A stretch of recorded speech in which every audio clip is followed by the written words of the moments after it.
Hi, and welcome to the Deer IQ podcast, where smart hunting begins. I'm Adam Lewis, and we're in our final episode of year 1, where our overarching theme was to be a greater deer hunter. If you haven't listened to all our episodes, I invite you to take the next few weeks to do so. We started with barriers we need to overcome, got in the mind of mature bucks, had a deep dive into public land hunting, dissected private land strategies, dove deep into the science of whitetail, looked at what stewardship really is, and then ended with some major controversies. But over the course of the year, I asked many of our guests this one overarching question: what exactly does it take to be a great deer hunter? And this week, we look at what they said. You can look back at the full episodes with those guests. It's in the notes below. And if you want to get more out of our podcast, download our free journal. That's really going to help. Okay, we start with Nathan Acker talking public land, then guest Clint McCory, John Eberhart, and Dr. Karl Miller in this first segment. So let's see what they had to say and get to the podcast and up your deer IQ. What would be your 2 biggest tips for public land hunters, or 2 things to just summarize maybe that we said in this podcast here? I think the number 1 tip is just to be patient and to constantly just be learning. So be a hunter that's learning from your experiences. You're not going to get it right all the time, right out of the bat. You and I, Adam, have been hunting for many years and we're still learning. So just to have that mentality of, I'm going to go out here and I'm going to learn, whether I have success or failure, I'm going to learn from it, and I'm going to develop as a hunter based on these experiences. So just being patient and allowing that process to take place and not just get discouraged when you don't have instant success. Public land can be very frustrating, and there's a lot of things going on that are outside of your control as a hunter. So just to be patient with it and persistent, and just always have a mentality of I'm learning, I'm growing, I'm learning from all my experiences. So I think that would be my number 1 tip. Okay, Clint, in your opinion, what makes a great deer hunter, the best of the best? Do you have anyone that comes to mind when you think of that, and what about them makes them so great? Oh boy. If I'm starting from the ground floor, guys like Saxton Pope and Arthur Young and Ishii, if listeners don't know who any of those folks are, read about them. Like, they're the greatest of all time because they did it with sticks and wood and string, like trad bow stuff. And us as modern day, in my opinion, there's never going to be a Michael Jordan of deer hunting. You know what I mean? Because they lived way, way before us, because they were doing it with like sticks and sharp rocks. That's why we're still here. But when it comes to, modern day, or excuse me, maybe retro deer killers, Larry Benoit, study some of his stuff, and his boys. Larry Benoit is a heck of a deer tracker. I like to read The Still Hunter by T.S. Van Dyke. Taught me how to sneak up on deer, and it was written in the late 1800s. It's a fantastic work on stalking. Just absolutely mind-boggling what you can learn there. But when it comes to what makes a great hunter, like the qualities, I think you have to be driven, but also be driven and have a little bit of honor with it. You know what I mean? I think there are a lot of folks that get driven and they let that cloud their, moral compass, if you will. But if you continue to drive and set goals and work at them, that the ability to self-motivate is critical for a year in, year out trophy hunter, especially on private that he doesn't control. Like it's you have to get up and go out in the heat. You have to go out in the cold. You have to go when it's raining. Like you dedicate yourself to the craft and put your best foot forward and just do your dead level best. That way, if you eat a tag toward the end of the season, you give it your best shot. Since the kind of topic of this year is to be a greater hunter, John, in your opinion, what do you think truly makes a great deer hunter? Oh, man. I think a great deer hunter takes advantages of all of the technology that is available for him to hunt. I mean,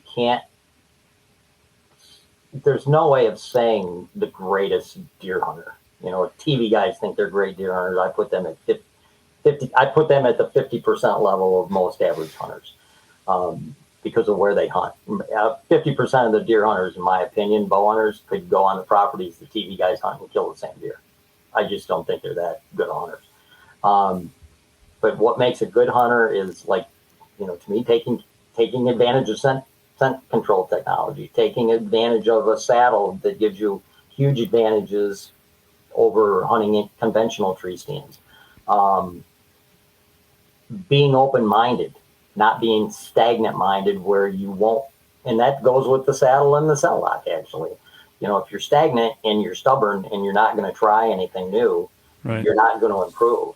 You know, if you're stagnant, you're never going to move forward with anything. You've got to be open-minded and try things. That's one thing I've always done in my bow hunting career. Anything that came out that was new, I wanted to try it. That's why I got into the saddle. Nobody else I knew for 10 years ever hunted out of the saddle.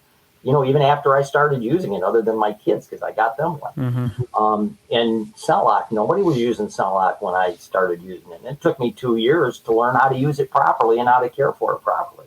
So, you know, I remember the only bow hunter I've really ever looked up to. I can't think of his name. But anyway, he used to wear like rubber ladies' hats over his hair because he knew he was leaking so much odor out of his hair follicles. Miles Keller. You remember him? Nope. No? Oh my God. I'll have to look him up. He was the man. And, you know, he was always trying new things. Anytime something came out, you know, when Scent Lock came out, he tried that. When Scent Shield first came out with scent sprays, you know, sodium bicarbonate and water, he used that. Oh, and in my opinion, those don't do squat. But, you know, being open and trying things that you mentally, as a smart person, think may work. Obviously, there's lots of crap that comes out that you know isn't going to work. Right. But as a smart person, if you think something is going to give you an edge over somebody else, you've got to do it. You've got to try it. Give it a shot. Right. In your opinion, what makes a truly great deer hunter? What makes a truly great deer hunter? I think a truly great deer hunter is a student of deer behavior, a student of deer ecology. He wants to understand what the deer is doing, where it's doing it, when it's doing it, and why it's doing it. And instead of relying on gadgets to help them get that animal, he uses his brain more than anything. And the brain clearly will make them a much better hunter. I mean, a hunter can walk into a sporting goods store and he can buy every gadget in there and walk out of there with an armload of different types of things that can supposedly make him a better hunter. And he's no better a hunter than when he walked in that store. But the hunter who goes out and observes the deer, watches the deer, and particularly asks, why is that deer doing that? That's the hunter that's going to be successful. Yeah, be a student of deer. Increase your deer IQ. How's that? Yeah, that's right. Yep. Gotta up your deer IQ. Okay, and this year, thousands of people took the deer IQ test, including many of our guests. Have you taken it and shared it with a friend? This may be one of your last chances to do that, as things will change a bit in year 2. So why don't you take this free test and find out? It's fun and easy, and you can share it with a buddy to compare who does better. That is linked below. And this podcast takes time and money, and I appreciate your support as we roll into year 2. If you get something out of our content, consider being a Patreon and financially contributing to help keep this going and make it even better. There are many levels to help out, and you can find that below. It's greatly appreciated. And if you struggle to be consistent year after year on the top deer where you hunt, our new small group may be for you. As an educator, outdoor writer, and longtime hunter, I'll be teaching and sharing a specific proven system that anyone can apply to really up their odds and transform into a deadly hunter. This 6-month interactive group includes coaching to help you apply these strategies right where you hunt, and is truly an investment in yourself as a hunter. Email me with questions and how to sign up for your spot in this high IQ and limited member group. And check out our other services we have as well. All that is linked below. Okay, and now back to the podcast where we hear from Dr. Bronson Strickland, Jared Van Hees, Adam Hees III, and then a few closing thoughts on what it takes to be a great deer hunter from myself. In your opinion, what makes a truly great deer hunter? And do you have an example of this or someone you think of that, I guess, shows these traits? I would say strategy. I think people that consistently harvest above average deer, I think they are very strategic about their approach, number one. And then number two, I think they, because of their scouting and their passion, is that they have many different spots, hunting spots, to where it's not just that the weather's not right or the wind's not right today and I don't hunt. I think that they have several places where they hunt, where depending on what the conditions are, they can hunt. Because I think coupled with being very strategic, doing your homework and being very strategic about where you hunt, I think you also have to hunt a lot. And so I think you can do both of those. If you end up having 5, 10, whatever, 20 different spots. I've got 3 spots for an east wind. I've got, 5 spots for a south wind, north wind, etc. So that enables you to be able to hunt under a lot of different conditions. But every single hunt is strategic about why you're there and how you can get in and out. Yeah. So would you say that's on one particular deer, or multiple deer, or both of those, basically? I would say both of those. Yeah. So I don't think you're going to end up having a lot of setups for one particular deer. But if you were somebody that had access to several properties, or it was a single property that was really large, I think you might be able to have setups for more than one deer on a property. Yeah, and then you're hunting the best times for those deer, and your odds are going up. Every time you hunt is a more high odds situation. Right.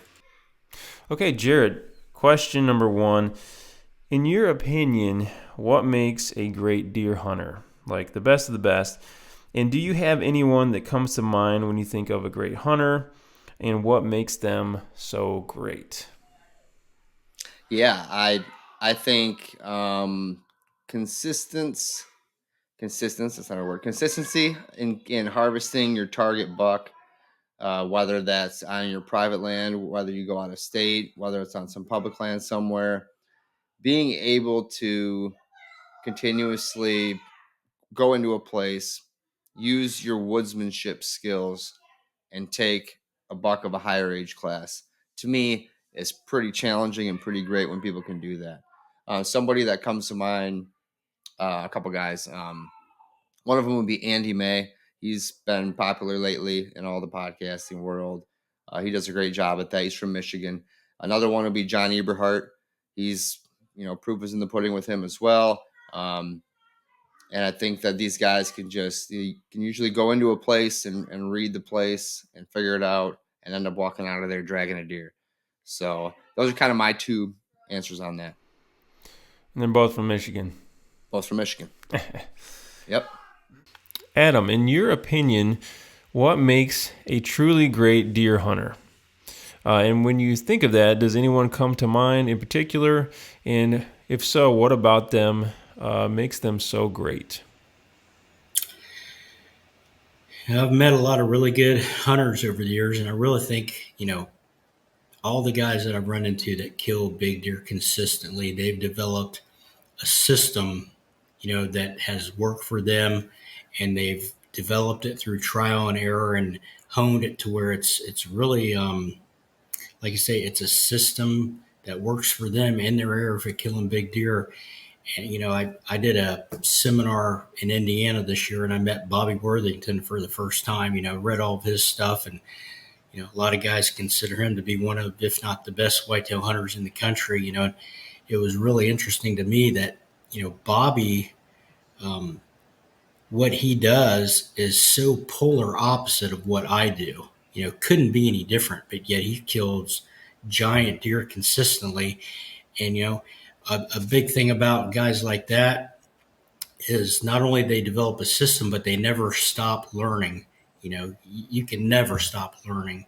Once you think you've got it all figured out, man, a big deer is just going to make you look like a fool, And I always struggled with November, to be honest, even though there's more big deer killed in November than any other time of the year. It's because I'm always after a specific animal in November. Mm-hmm. That is when they're the least predictable, the least patternable, but yet Bobby's got a system and his approach, finding a big deer and finding the best place on the farm to kill that animal based on funnels and multiple trails on these funnels. It's a whole, system in itself. But, I learned some things that I think are going to help me this November. You can never stop learning. Right. And one of my biggest tactics over the years has been hunting from the outside in, which I learned from Miles Keller 20 years ago. He would start on the outside of a property. I use a long range observation stand to watch an area develop, and he would gradually move closer and closer and closer till he knew the exact tree he needed to be in. And I adapted that 20 years ago and used that and, to figure out where you need to be to kill these big bucks, and you don't cut any corners. And that's probably the biggest thing, is figuring out what works for you and sticking to it. And that's just, a few of the guys that I really respect and have learned stuff from them. Probably some of the best hunters anywhere. All right, some interesting takes on exactly what it takes to be a greater hunter from our esteemed guest. And here's my take. Although the list is long, I think a couple things stand out as traits of the greats. First, there is confidence, but lack of ego. Never thinking you're good enough or have arrived, never settling for good enough, and always being open to learn from anyone is essential for growth and taking things to a new level in any endeavor. I also see a lot of putting certain people on pedestals in certain hunting spheres, and this is not what great hunters do, as this will ensure you pick up some weaknesses of theirs as well as limiting your style and approach to one person's only. So don't do that. And last, I observed that great hunters don't make it about their gear or obsessing on that. As Dr. Karl Miller said, it's about increasing your IQ, your knowledge and application of that which will get you the best results and get you the furthest. And that's what this channel is all about. So make sure to plug in here and stay tuned for year 2. A lot of great things are coming. What do you think makes a great hunter, and what do you think of the first season? Share that wherever you're listening, and share this podcast with a friend. And I'll see you soon in our exciting start to season 2 of the Deer IQ podcast.